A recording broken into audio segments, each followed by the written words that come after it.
Welcome back to the show. Elena Cardone is a successful model, TV show host, businesswoman, and now author of the best-selling book, Build an Empire, How to Have It All. Now, all of her experiences have inspired her to share her wealth of knowledge with others, all in the hopes of inspiring them to build empires of their own. Elena, thank you so much for being on our show today. How are you?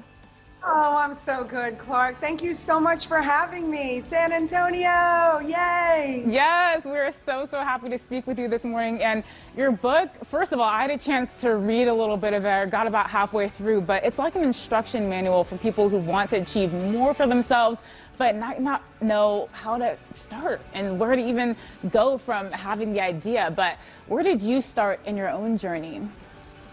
I started with a commitment. It's just the easiest thing to start with. It doesn't cost any money. It's just making a decision to change or to want to be better or to build an empire. So I started with a simple commitment to taking a look at where I can go to grow.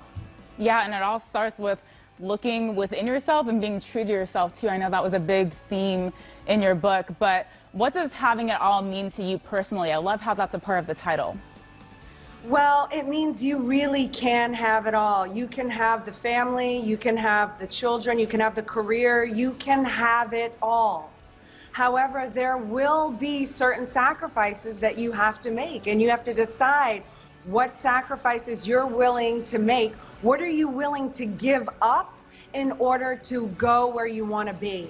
And if you're willing to make certain sacrifices, then truly you can have it all. Yes, and I do have another question for you personally. What did you have to give up, maybe in one instance? I know you have so many different areas that you've accomplished, and you're not limited to just one title, but what's an example for you? Well, for instance, I had to give up bad habits. I had to give up people that I had assumed should be a permanent status in my life because they're family or because they're my childhood friends. So I had this sense of, oh, I have to be loyal to these people forever. But at a certain point, you have to be willing to sacrifice certain people that aren't of the same mindset and don't have really the true intention of helping you reach a heightened level of success and vice versa.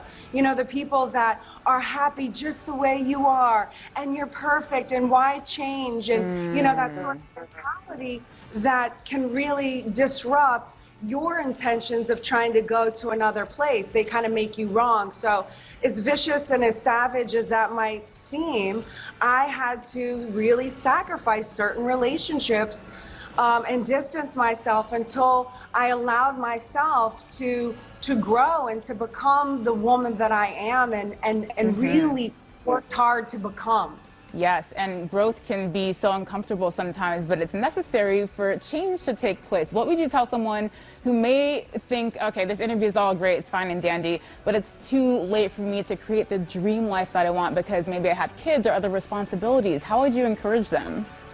Well, I would say, look, understand that you are making excuses, and even though they seem very legitimate and very real, you have to be true and honest with yourself. You are a powerful person, and it just starts with making very little small commitments to yourself. It can be simple as make your bed every morning or drinking a gallon of water. It doesn't have to be you're going to be this overnight sensation, you know, doctor overnight. It's by taking little steps that you commit to and you achieve daily over a consistent period of time. You develop confidence in yourself and a belief in yourself that if you say you're going to do something, you do it. Yes, and then yes.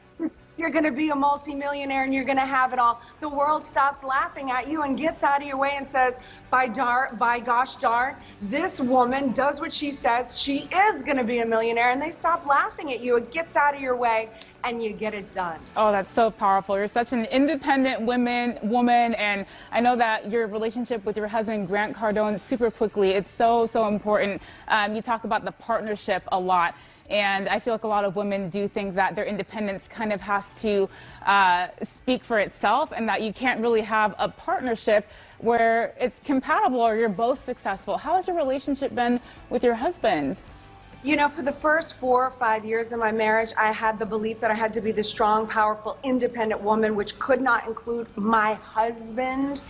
And then I had the epiphany in 2008 when the economy collapsed that, you know what, I had to join forces with him and actually support him in order to survive being on the verge of losing everything. What that did for us is I stopped worrying about trying to vie for a power position by being male, female, and started to be honest and real. And we started to work out our role together based on our strengths and weaknesses, not male, female. And I got to be the boss of these certain areas, and he got to be the boss of these certain areas. So we stopped fighting each other, and we started to work in a collaborated and a coordinated effort with a mission, with the purpose of reaching a heightened level of success together. It's so beautiful. I could talk to you so much longer about all the incredible topics in your books, but we do have to let you go. However, thank you so much for joining us today, Elena. It's been a pleasure. Absolute honor, Clarke. Thank you.